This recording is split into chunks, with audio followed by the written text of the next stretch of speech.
날씨가 갑자기 뚝 떨어지면서 요즘 약국에는 콧물 기침 환자분들이 정말 눈에 띄게 늘었습니다. 그런데 많은 분이 감기 증상이 다 다른데도 약국에 오시면 무조건 종합감기약 주세요라며 하나로 해결하려고 하는데요. 물론 종합감기약도 도움이 되지만 증상에 따라 약을 복용하는 것이 부작용을 줄이면서 회복에도 훨씬 효과적입니다. 오늘은 몸살, 기침, 목 통증, 코감기 등 증상별로 어떤 약국약을 조합하면 좋은지, 그리고 감기 예방과 회복을 돕는 영양제까지 한 번에 정리해 드리겠습니다. 가장 먼저 감기 초기에 으슬으슬 춥고 온몸이 쑤시는 몸살 감기부터 이야기해 볼게요. 이때는 열을 내리고 통증을 잡아주는 게 우선입니다. 그래서 기본적으로 아스타아미노펜이나 이부브루펜 같은 해열 진통제를 기본으로 드셔야 합니다. 여기까지는 많은 분이 알고 계시는데요. 여기에 갈근탕을 함께 드시면 효과가 더 좋아집니다. 갈근탕은 초기 감기 몸살의 국룰이라고 불릴 정도로 유명한 한방감기약인데요. 땀을 내서 몸속에 들어온 차가운 기운을 밖으로 밀어내고 감기 때문에 쑤시는 근육통을 풀어주는 데도 도움이 됩니다. 만약에 몸살 기운이 있는데 유독 몸이 축 처지고 기운이 하나도 없다면 여기에 따뜻하게 데운 쌍화탕을 추가해보세요. 쌍화탕은 부족해진 기와 혈을 보충해주는 약이라서 감기와 싸울 힘이 부족할 때 우리 몸에 체력을 조금 더 불어넣어주는 역할을 합니다. 몸살은 있는데 유난히 힘이 빠진다는 분들이 드시면 도움이 될 수 있습니다. 다음은 많은 분들이 가장 힘들어하시는 기침입니다. 기침약을 선택할 때는 정말 중요한 기준이 하나 있는데요. 바로 가래가 있느냐 없느냐입니다. 이걸 구분해야 정확한 약을 고를 수 있어요. 먼저 목이 간질간질하고 가래는 없는데 마른 기침만 계속 나오는 경우가 있죠. 마치 마른 땅이 갈라지는 것처럼 기관지가 건조해져서 생기는 기침인데요. 이런 기침에는 진해거담제를 기본으로 드시고 여기에 맹문동탕을 함께 드시면 도움이 됩니다. 맹문동탕은 건조한 기관지에 수분을 촉촉하게 공급해줘서 간질간질 나오는 마른 기침을 부드럽게 진정시켜줍니다.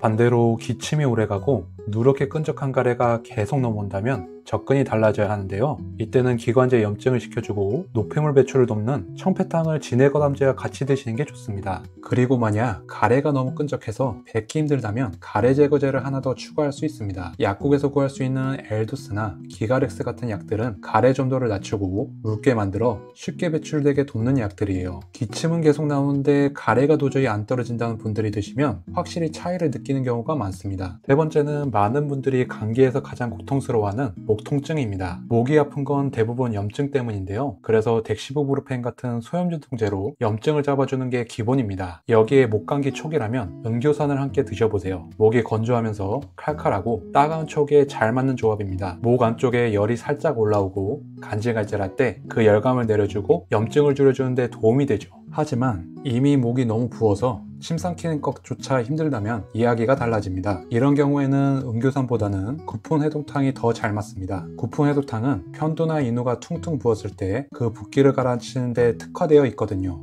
그리고 팁을 하나 드리면 구풍해독탕은 그냥 삼키듯이 먹는 것보다 미지근한 물에 타 목을 적시듯이 조금씩 넘기면서 복용하면 효과가 훨씬 좋습니다. 추가로 목 통증 회복이 빠르게 하고 싶다면 인후 스프레이를 병행한 것도 정말 좋습니다. 모겐이나 포비딘 스프레이 같은 제품들은 살균 소염작용이 바로 아픈 부위에 작용하기 때문에 통증 완화가 훨씬 빠르게 느껴져요. 특히 초기에 목이 간질간질하거나 목 통증 때문에 삼키기 힘든 분들께는 꼭 추천드리고 싶은 보조 방법입니다. 다음으로 코감기는 크게 두 가지로 나뉩니다.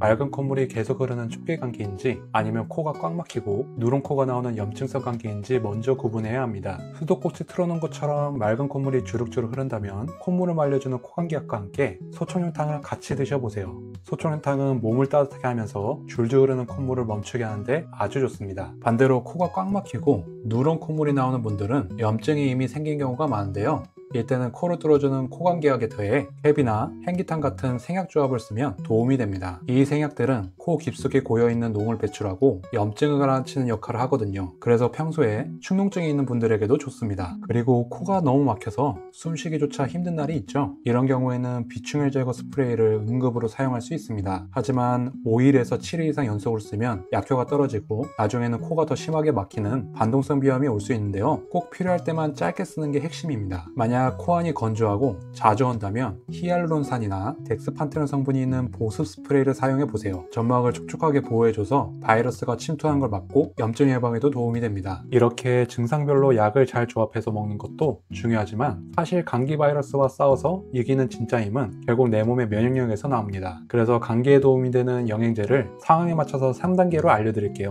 첫 번째는 평소 기초 면역 관리입니다. 가장 기본이 되는 건 비타민 C, 비타민 D, 그리고 유산균입니다. 비타민 C는 강력한 항산화제로 면역세포가 재기능을 하도록 돕습니다. 비타민 D는 면역 조절에 필수적인 영양소인데 특히 겨울철에 햇볕을 보기 힘들어 결핍되기 쉬우니 따로 챙겨주는 게 좋습니다. 마지막으로 유산균은 장 건강을 지켜주는데요. 우리 몸 면역세포의 약 70%가 장에 존재하기 때문에 장 건강을 관리하는 것이 곧 면역 관리의 시작입니다. 두 번째는 집중 관리가 필요할 때입니다.